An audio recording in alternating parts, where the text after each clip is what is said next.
Hi and welcome back to another video of Medic Notes. This video will be on vaginal birth after caesarean section. It is also known as trial of scar, and it is only carried out in hospital with ONG specialists. So the overall success rate for a plain vaginal birth after a caesarean section is around 75%. So the success rate is considered quite high. And it is even higher if the patient had a previous successful vaginal birth after caesarean section, where the success rate is increased to 87 to 90% of success rate. There are some risks for maternal and fetal. So some of the complications that might occur after this trial of scar. For maternal risks, there might be uterine rupture or dehiscence, may require blood transfusion, injuries to surrounding structures like bladder, ureter, and rectum, endometritis, might need to do hysterectomy, and there is a risk of emergency LSCS with surgical complication, and there is also some risk of maternal death as well if there is too much bleeding. Whereas for fetus, there might be fetal distress, hypoxic ischemic encephalopathy, or perinatal death. However, besides the risk, there are some benefits of this trial of scar, where the patient will have early ambulation, a shorter hospital stay, less bleeding, faster recovery, reduced risk of respiratory morbidity, and also there is no anesthetic complication. There are some contraindications where we cannot do this trial of scar. For example, if the patient refuses, or if there is previous uterine rupture, previous classical caesarean section, the classical type, 2 or more previous C-section scars, prior inverted T or J incision, and also if there are post-operative infections. For antenatal assessment, so all the women who have previous caesarean section should be assessed thoroughly during the antenatal period.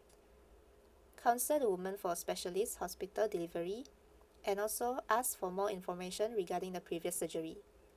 For example, why did she had caesarean section in the previous delivery? Assess the risk in the current pregnancy, and also counsel and decide on the mode of delivery around 34 to 36 weeks, depending on her risk factors as well as her preference.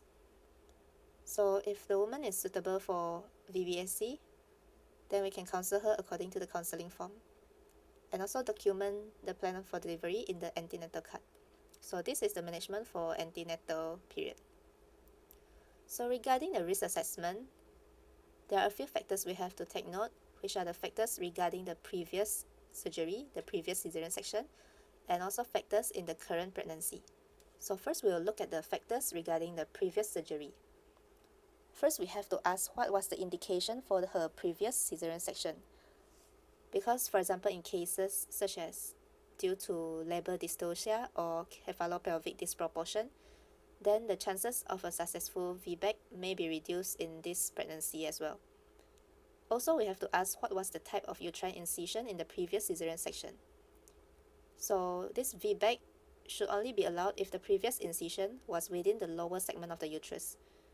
We cannot do vaginal birth after caesarean section in this pregnancy if the previous incision was made in the upper segment, or if the previous incision involved the upper segment, such as classical C-section, inverted T incision, or J incision.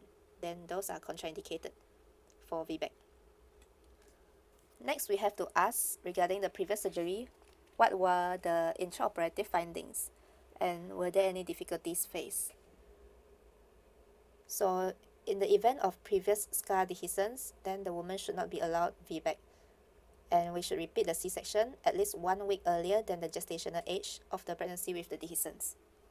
We should also ask whether she had any post-operative complications after the previous surgery, such as secondary postpartum hemorrhage, wound hematoma, or wound breakdown, because these significant post-op complications may increase the risk of scar dehiscence during VBAC.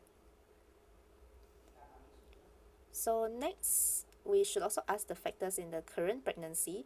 First, assess the fetal lie and presentation, we only allow VBAC if the fetus is in longitudinal lie with cephalic presentation.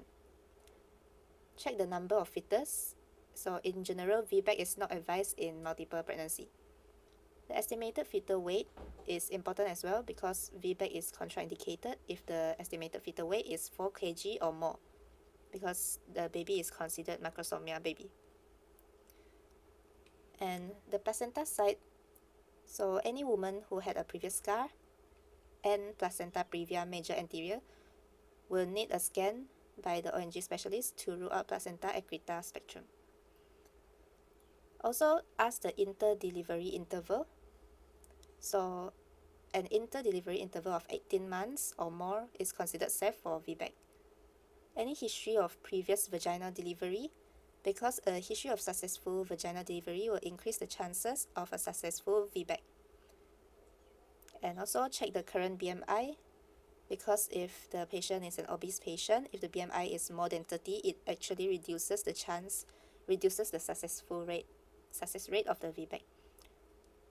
Ask about her ideal family size, because in general, women are advised not to have more than 3 C-section scars. So if she wants to have a large family, then we should consider the trial of scar, which is the VBAC, assuming there are no contraindications for the VBAC. And lastly, the woman's preference is quite an important point as well in obstetric care. So that's for the risk assessment. For intrapartum management, review the patient should be done by a medical officer or specialist. Set up IV cannula and also give hydration as necessary. Send the blood for full blood count, group safe and whole, and group cross match, 2 pints packed cells. Plot the partogram as usual, and also review the vaginal examination 4 hourly or more often if indicated. Continuous CTG monitoring, offer epidural analgesia if available. And one very important thing is to monitor for the signs of impending uterine rupture. So these are some of the signs of impending uterine rupture that we should look out for trial of scar, which are abnormal CTG, maternal tachycardia, maternal hypertension, persistent suprapubic pain or abdominal pain, even in between the contractions, hematuria, increased pervaginal bleeding, and also if there is loss of station of the presenting part. And if there is no significant progress after 6 to 8 hours of labor, then we should consider an early recourse to cesarean section.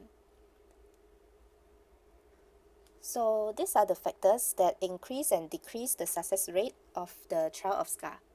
The factors that increase the success rate is if there is a more dilated cervix at the time of admission, a smaller baby weight will be easier for vaginal birth delivery, spontaneous labor, and also if the mother had a prior history of a successful vaginal delivery after cesarean section, which is a successful history of trial of scar.